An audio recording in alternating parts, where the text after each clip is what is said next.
These audio recordings reflect the private and intimate lives of women who are open to sharing their experiences on the Salon Tales platform.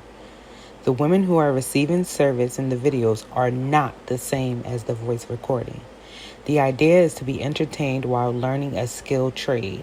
These are, to the speaker's knowledge, true and real experiences. Today is July 6th of 2024. Do I have your consent to use this audio recording for Salon Tale Adventures? Yes, you do. All right, let's get started. Okay. How are you doing, Sierra? I am doing great. How are you? I'm good. Thank you. Thank you. We can start off with you, if you don't mind, if you want to introduce yourself. Great. So my name is Lene Donnelly. I am an end-of-life doula. I do have an end-of-life doula service called Beautiful Goodbyes, and I am located in Ventura County, California. All right. And what I do is we are holistic, non-medical support for the dying and their families. We do emotional, spiritual, and practical support. We come in as transition guides and to help families in those processes. Okay, when you say transition guides, could you explain a little more what that is? Sure. A transition guide is a person who comes in and makes sure that the family who is involved with the person who's passing away or dying has information and all their questions answered, and that they are comfortable in being in that environment, and we come in to assist with that. Okay. It's not easy for everyone to be around their loved one when they're passing away. So we come in to hope to bring a little bit more peace and comfort in that way, and to answer any questions that they may have. And also, to make sure that the dying person, their wishes are met. We try to make their environment as comfortable as possible.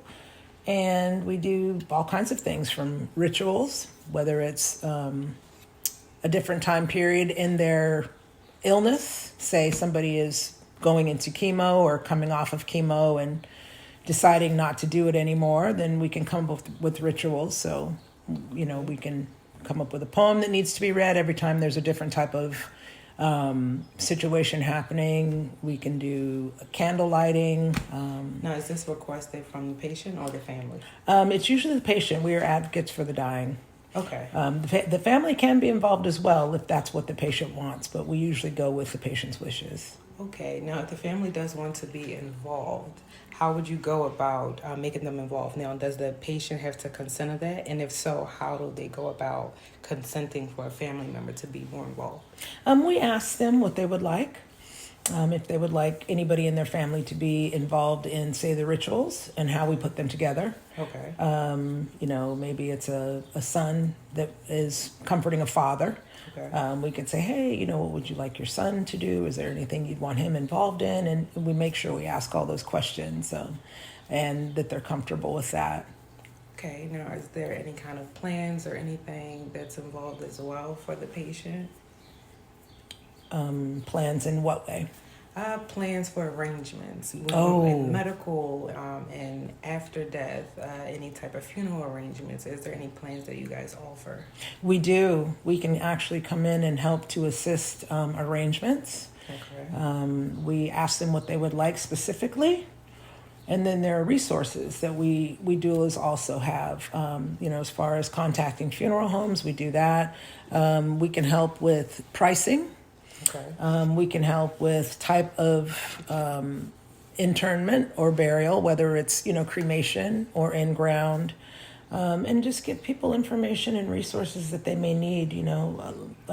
Say, for instance, you don't want a service and you just want direct cremation. Yes. We can find you direct cremation services where they will take the body, they will cremate the body, and then the cremains go back to the family. Okay. Either in an urn or in a box, and then you can either schedule your own type of celebration or service if you don't want something that's in a church or don't want something that's in a funeral home. We can also give you information for cremain gardens. Okay. Or where you would like your ashes spread. Yes. That could be on a boat, that could be, we can help you to make arrangements to fly with cremains. if that needs to be out of state or out of the country.